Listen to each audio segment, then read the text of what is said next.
There is a moment in everyone's life that changes everything. For me, that moment was a cold autumn evening when I was waiting for a tram at an almost empty stop.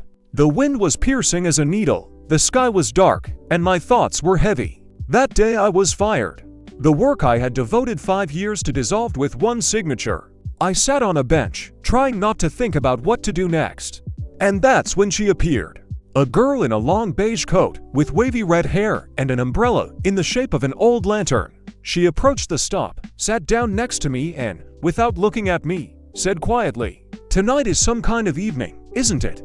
I was surprised we were strangers. "Not the best," I answered. She looked at me with her bright eyes. "But such evenings are remembered the most afterward." And she said it as if she knew exactly what she was saying. The tram was late, so we talked. About the weather, music, how sometimes life can hit you in the head just when you're trying to stay on your feet. "You could say I was pretty shocked today," I sighed. She smiled. "Then this must be a turning point.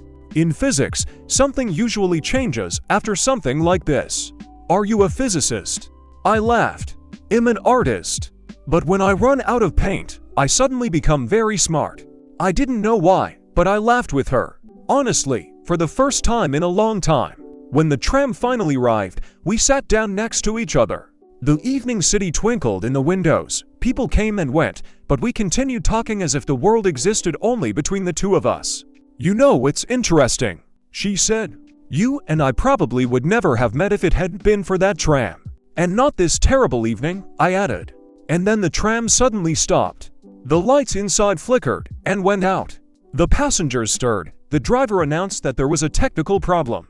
We sat in the dark, with only the sun pattern of her umbrella shining through the window, reflected on the ceiling. She leaned towards me and said quietly, "You know, when I was little, my grandmother told me, if the tram stops for no reason, it's a sign that you have to find something." And what do I have to find? I smiled. Maybe a person, or an answer. We talked for a long time until the tram left. I thought that life sometimes likes to make strange pauses to push something forward. When we got off at the end, I felt like I had known her for a long time. But then she suddenly said, "I guess we should go here." Us? Well, we were going in the same direction. We walked down the street under the dim streetlights, their light making her hair even brighter. At the end of the street she stopped. "Your left." "Yes," I said, not knowing how she guessed that. "And mine is right." So it was just one night of conversation. I felt a strange disappointment. "Will we see each other again?" She smiled, a little hesitantly. "If the city wants to. It sometimes brings people together a second time.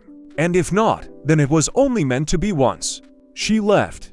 I stood and watched her until she disappeared around the corner. I didn't even have time to ask her name. A week passed.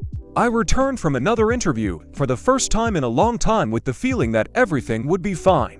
And suddenly the same tram, the same stop, the same beige silhouette under the streetlight with a sun umbrella. She looked at me, and she was so genuinely surprised, as if she really didn't expect us to meet again. "You?" she whispered. "Me. And you?" She laughed. "I guess the city really wanted to." I moved closer. "Maybe. This time we won't wait for coincidences." She blushed a little, but nodded. "I'm Lisa." "And I'm Danilo." "Well, Danilo, shall we go have some tea?"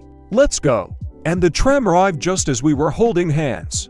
Not a second earlier. Not a second later. I realized then, some people don't come into your life by chance.